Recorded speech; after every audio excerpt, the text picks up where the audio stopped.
Assalamualaikum warahmatullahi wabarakatuh. Apa kabar semuanya? Semoga kesehatan dan keberkahan selalu menyelimuti kita semua. Amin. Kali ini saya akan membawakan rangkuman kisah dakwah Nabi Muhammad SAW ketika membangun masjid di Madinah.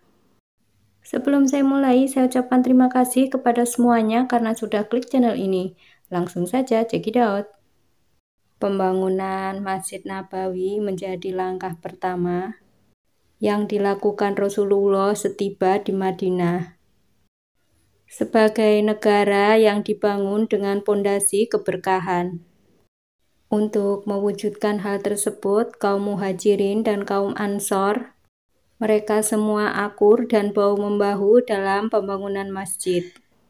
1 Hijriah merupakan tahun yang sangat penting bagi umat Islam karena menandai hijrahnya Nabi Muhammad SAW dari Mekah menuju Madinah.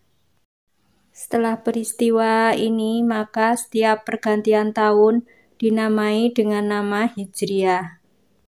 Dan kelak di zaman Umar bin Khattab, tahun perhitungan Hijriah menjadi perhitungan tahun bagi umat muslim yang dimulai dari bulan Muharram, yang sekarang mendunia dan selalu diperingati oleh seluruh umat Islam di dunia sebagai tahun baru Hijriah atau 1 Muharram, yaitu tahun barunya umat Islam.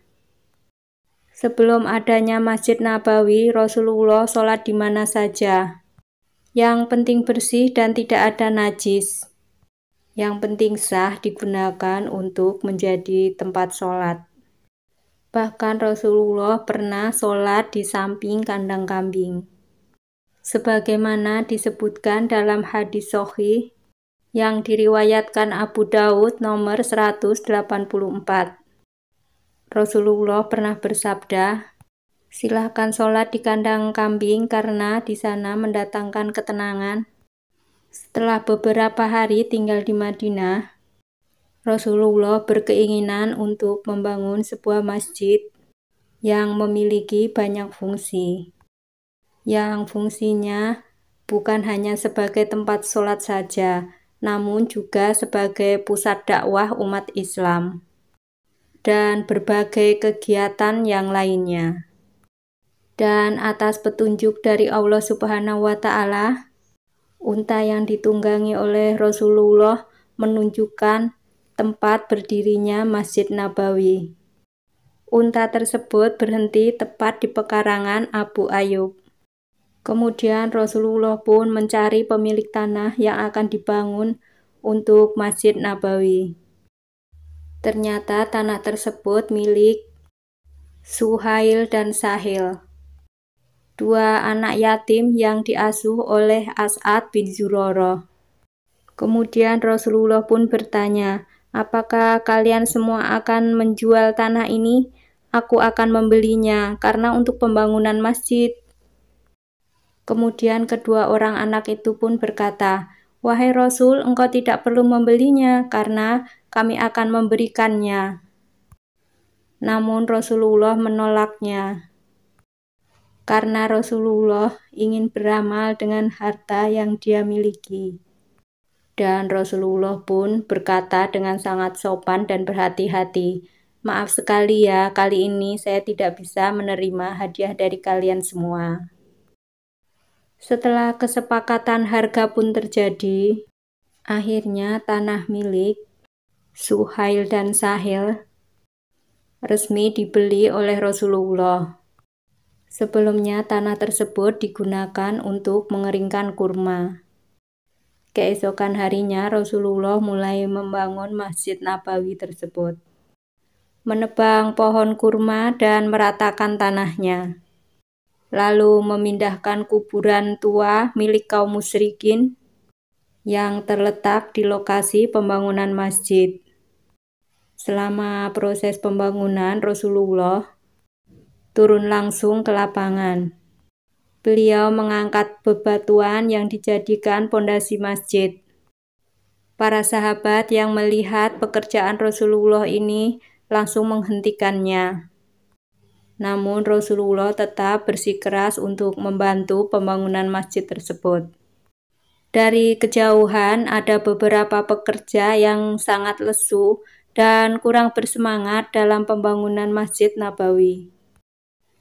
Lalu salah satu pekerja itu pun berkata, "Hei, lihat, Rasulullah saja bekerja keras tanpa henti dan tanpa kenal lelah. Sedangkan kita duduk-duduk santai dan bermalas-malasan. Kapan jadinya masjid ini? Aku sangat malu melihatnya. Kita kumpulkan semangat dan tenaga agar masjid ini cepat selesai." Pekerja yang lain pun menimpalinya, "Baiklah, kita akan lakukan itu." Kemudian mereka bekerja sambil bersair agar tetap semangat. Rasulullah juga terus menyemangatinya dikala semangat mereka terus mengendur. Rasulullah pun berkata, "Sesungguhnya orang-orang yang memikul untuk membangun masjid lebih bagus daripada pikulan orang-orang yang membawa kurma ke Khaybar. Ya Allah, tidak ada kehidupan yang lebih baik daripada kehidupan akhirat. Berilah ampunan kepada kaum Ansor dan kaum Muhajirin." Seorang sahabat bernama Amr bin Yasir menarik perhatian beliau karena dia bekerja lebih keras dibandingkan dengan yang lain. Rasulullah pun bertanya kepada Amr, "Wahai Amr, kenapa kamu tidak seperti teman-temanmu yang lain? Kamu membawa batu bata banyak sehingga kamu kelelahan." "Ya Rasulullah, aku hanya menginginkan pahala lebih dari Allah Subhanahu wa Ta'ala." "Wahai putra Sumayyah, orang-orang mendapat 1 pahala, maka kamu mendapat 2 pahala." Itu kata Rasul. Masjid Nabawi itu ketika didirikan bentuknya sangatlah sederhana. Pondasi masjid berasal dari bebatuan yang keras, dindingnya dari batu bata yang terbuat dari tanah liat. Tiang-tiang masjid pun berasal dari batang kurma. Sedangkan atapnya diambilkan dari pelepah daun kurma. Masjid Nabawi memiliki 3 pintu masuk yang dibuat dengan pintu yang sangat sederhana.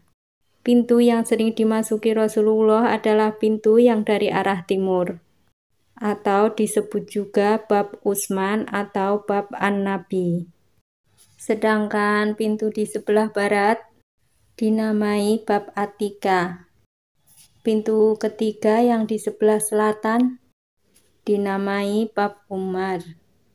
Dan kira-kira 12 hari pembangunan Masjid Nabawi pun selesai dengan penampakan yang sangat sederhana.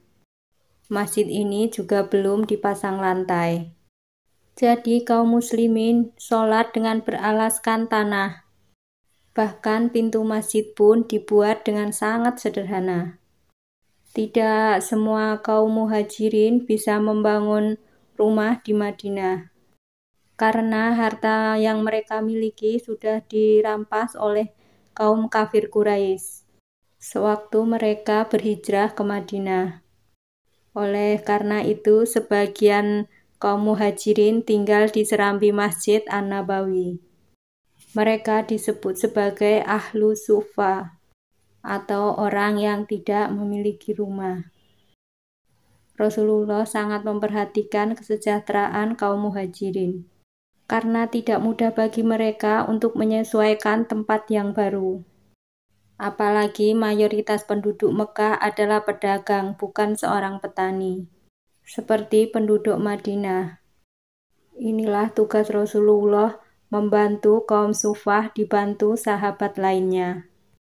Tidak hanya menampung ahlu Suffah, Masjid Nabawi juga berfungsi sebagai tempat diskusi antara Nabi dan para sahabat lainnya, arena latihan berperang atau membela negara, tempat mengobati orang sakit, bahkan sebagai tempat tahanan. Dan setelah Masjid Nabawi selesai dibangun, Rasulullah pun membangunkan kamar untuk istri-istri beliau di samping Masjid Nabawi. Letaknya di Bani An-Najjar, bersebelahan dengan Masjid Nabawi. Ruangan ini dibangun dengan material yang sama seperti yang dibangunkan untuk masjid. Walaupun bangunan dibangun dengan sangat sederhana, Sauda dan Aisyah pun tidak pernah mengeluh. Mereka semua belajar dari Rasulullah untuk hidup sederhana, karena dunia itu akan mereka tinggalkan dan akhiratlah kekal. Itu tadi rangkuman kisah dakwah Nabi Muhammad SAW ketika membangun Masjid Nabawi di Madinah. Jika saya salah dalam menyampaikan cerita, saya mohon maaf sebesar-besarnya. Jika ada yang kurang, boleh ditambah di kolom komentar. Akhir kata, wassalamualaikum warahmatullahi wabarakatuh. See you next video.